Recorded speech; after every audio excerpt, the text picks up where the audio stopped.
Hey everyone, this is Coach Melanie Hill, founder of Stronger Than My Struggles, and I'm here with another one of our Community Commitment Award applicants, Lauren Brown. Welcome, Lauren. How are you today? Thank you. I'm well. How are you? I'm great, thank you. So, can you tell us a little bit about yourself and the kind of work you do? Absolutely. I am 28 years old. I'm a native of Houston, Texas. For my undergraduate career in school, I took some time and went to historically Black college, University Spelman, and came back home to Houston though because I had to get back to my roots. Currently, I am in my doctoral program at Houston Baptist University. It is a doctorate of education in mental health and human services because with all of the volunteer work that I've done, and I've been in volunteerism for as long as I can remember, even just so my parents would take my sister and I to the park and we would just like pick up litter and things like that. And it was a lesson on why we shouldn't litter. And ever since then, I just like grew in that. And so I just really love serving my community and giving back. And as I honed in on like my purpose, I realized that helping people is what gives me like the most satisfaction and fulfillment. And so my mission is to provide holistic approaches to like common therapies that are out there. And I know some things like require medicinal intervention. However, like as holistic as possible is what I like to go for. So that's what I'm about. I love it. Congratulations, because we need more people like you in the world. So, Thank you. how did you hear about the Community Commitment Award scholarship and what led you to apply? Actually, you. I'm a mutual friend or acquaintance of ours. I have a friend who you met and you made such an impact on him. And so he shared with me what you do. And I was really just intrigued by the name because like you have a powerful just like title behind everything, Stronger Than My Struggles. I feel like that is mostly talked about in church, but not enough just in society.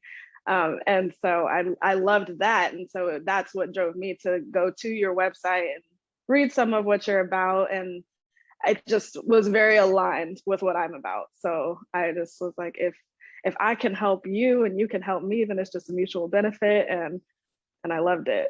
Yes, yes. So, as you mentioned earlier, you have a history of community service, and all of our applicants have an amazing record of community service. Can you tell us a little bit more about how you served your communities?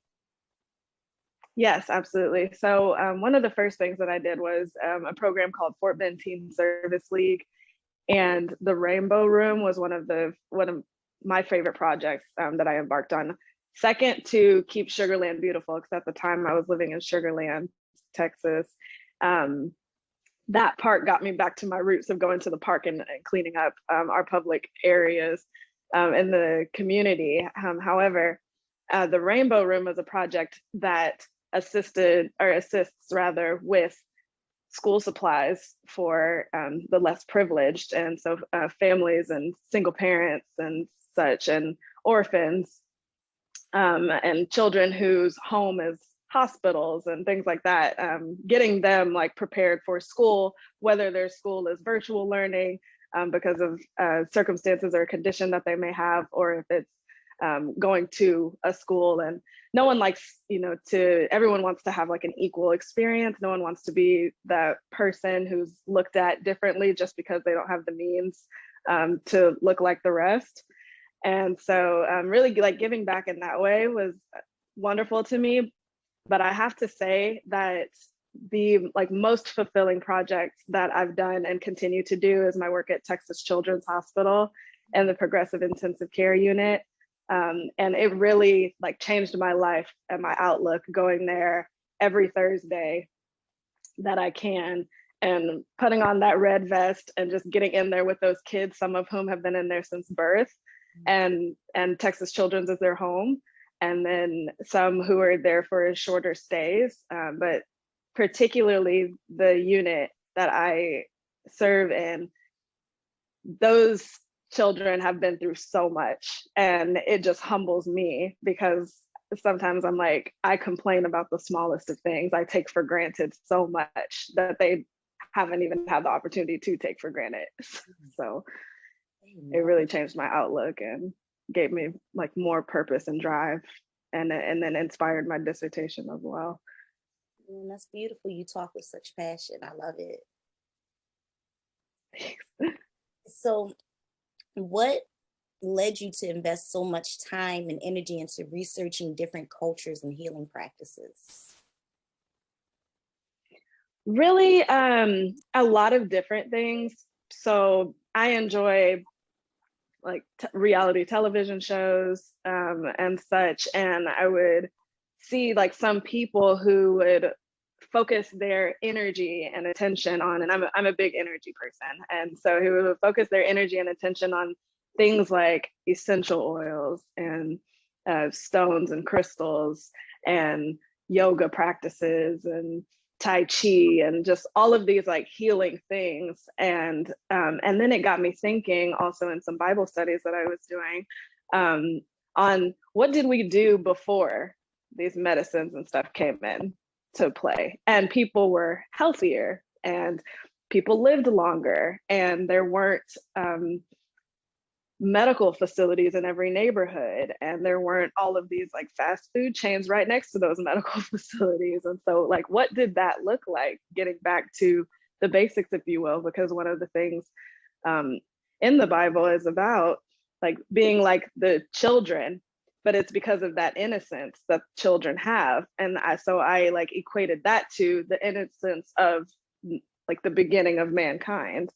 And so going back to that, like getting back to your roots and all of the struggles that we face, like going in life, how do we like transcend those? How do we overcome those? How do we show that we are stronger than the things that we face? You know, and so that's the answer to that. What really got me into the why. I love it. So, when you're not working or out healing your community, what can we find you doing? So I collect butterflies. So that's, yeah, that it's always like the fun fact that I share when someone says like, what's something interesting about you? So I collect butterflies, and I'm blessed to live in a city that has a butterfly museum exhibit in our Museum of Natural Sciences.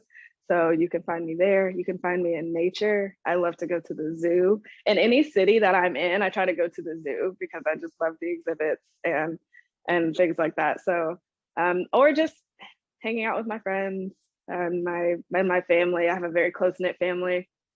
We're very small. It's just my parents and my sister and I and my dog. So so it's like it's just us, and I love that though. It keeps everyone centered. You can have a lot of friends, or you can have like some, you know, like a very close unit, and I prefer the very close unit. Mhm. You know, I can tell you love nature because I've been fascinated with the trees behind you as we've been doing our interview, right? Yeah. I'm just Yes, fascinated. I love this piece. It's actually a bridge, and I'm kind of right in the center of it. You can't see the whole thing, but yes, it's a bridge leading to the trees. But as it like gets deeper into the image, it gets a little bit more cloudy because you never know like exactly what you're going into. You know, but you've got a foundation underneath you. So like as long as you have that, then you're good. It sounds So I beautiful. really like this piece. Yeah, it's a very beautiful explanation. I'm glad that I mentioned it so you could share that with us. Thanks. Yeah. Amen. Speaking of mentions, are there any organizations or people that you would like to say anything to or about before we wrap up? Mentions to and about. Well, I mean, I always like to shout out God first and then my family, because on it, like that's my foundation. Without them, like I, wouldn't be here and wouldn't be the person that I am. Whether it's the things that I learned like not to do based on examples, or the things that I learned to do as we're set via them being role models.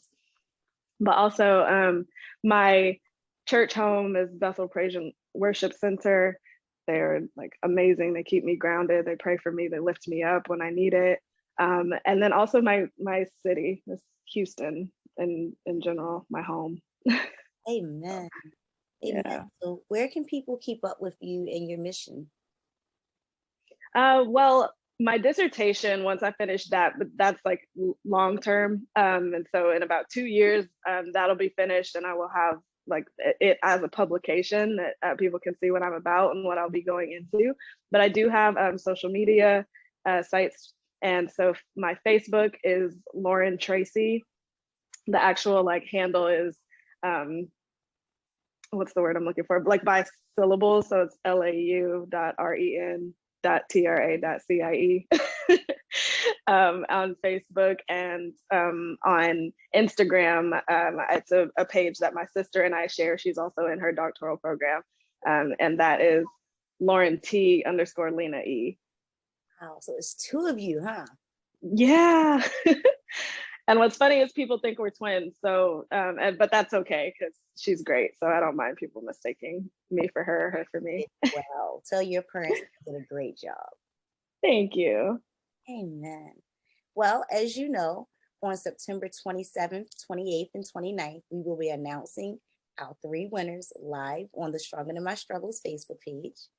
We will be awarding amounts of $2,500, $1,500, and $1,000 for our scholarships. We want to wish you luck.